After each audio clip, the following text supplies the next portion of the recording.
যাত্রীবাহী ট্রেন সোজা পৌঁছাবে হাওড়া স্টেশনে। মাঝে আর ট্রেন পাল্টাতে হবে না যাত্রীদের। সামনে এসে গেল ট্রেন চলাচলের সময়সূচি। মশাগ্রাম স্টেশনে মিশে যাবে পূর্ব রেল এবং দক্ষিণ পূর্ব রেল। হাওড়া বাঁকুড়া রেল যোগাযোগের নতুন দিগন্ত। শীঘ্রই ট্রেন পরিষেবা শুরু হতে চলেছে মশাগ্রাম রুটে। দীর্ঘদিনের অপেক্ষার অবসান হতে চলেছে বাঁকুড়া মশাগ্রাম রেলপথে। হাওড়া থেকে বাঁকুড়া যাত্রা এবার হবে আরও সহজ। খুবই অল্প সময়ের মধ্যেই পৌঁছানো যাবে বাঁকুড়া থেকে হাওড়া। হাওড়া বর্ধমান কর্ডলাইনের মশাগ্রাম জংশন রেল স্টেশনে গত নভেম্বরের সমস্ত কাজ শেষ হয়েছে। এই রুটে ট্রেন চালুর জন্য প্রস্তুতি একেবারে তুঙ্গে। সম্প্রতি বিষ্ণুপুরের সাংসদ সৌমিত্র খাঁ তার ফেসবুক পেজে এই নতুন রুটে প্রস্তাবিত ট্রেন সময়সূচি শেয়ার করেছেন। যদিও পরিষেবা শুরু হওয়ার নির্দিষ্ট দিন এখনো ঘোষণা করা হয়নি, তবু দুটি সম্ভাব্য সময়সূচি সামনে আসায় যাত্রীদের মধ্যে ব্যাপক উৎসাহ ছড়িয়েছে। যাত্রীদের মতামতের ভিত্তিতে চূড়ান্ত সময় নির্ধারণ হবে বলে জানা গিয়েছে। বাঁকুড়া দামোদর রিভার রেলওয়ে পরিবহন ওয়েলফেয়ার সমিতির সাধারণ সম্পাদক সুপ্রকাশ সামন্ত এই বিষয়ে জানিয়েছেন।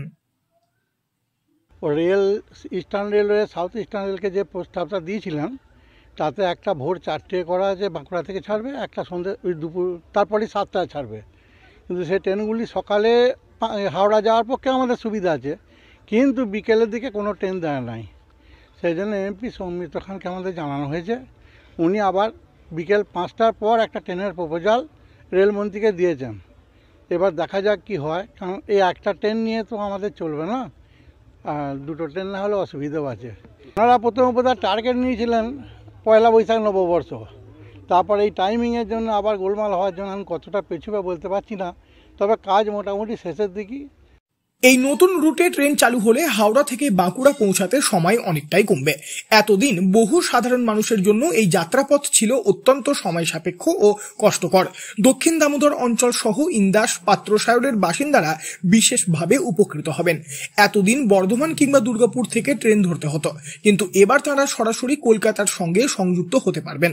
নতুন এই রেল পরিষেবা শুধু যাত্রীদের যাতায়াতে সুবিধা দেবে না, বরং এলাকার শিক্ষা, ব্যবসা ও পর্যটন ক্ষেত্রেও নতুন সম্ভাবনার দরজা খুলে দেবে। এখন সকলের অপেক্ষা কবে এই পরিষেবার আনুষ্ঠানিক সূচনা হয়। তবে বিষ্ণুপুরের সাংসদ সৌমিত্র খাঁ তার ফেসবুক পেজে এই নতুন রুটে প্রস্তাবিত ট্রেন সময়সূচি শেয়ার করার পর অনেকেই সময়সূচি পরিবর্তন করার জন্য আর্জি জানিয়েছিলেন।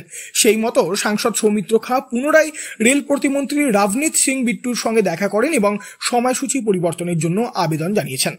পূর্ব বর্ধমান থেকে বনরিলাল চৌধুরী, লোকাল 18 বাংলা।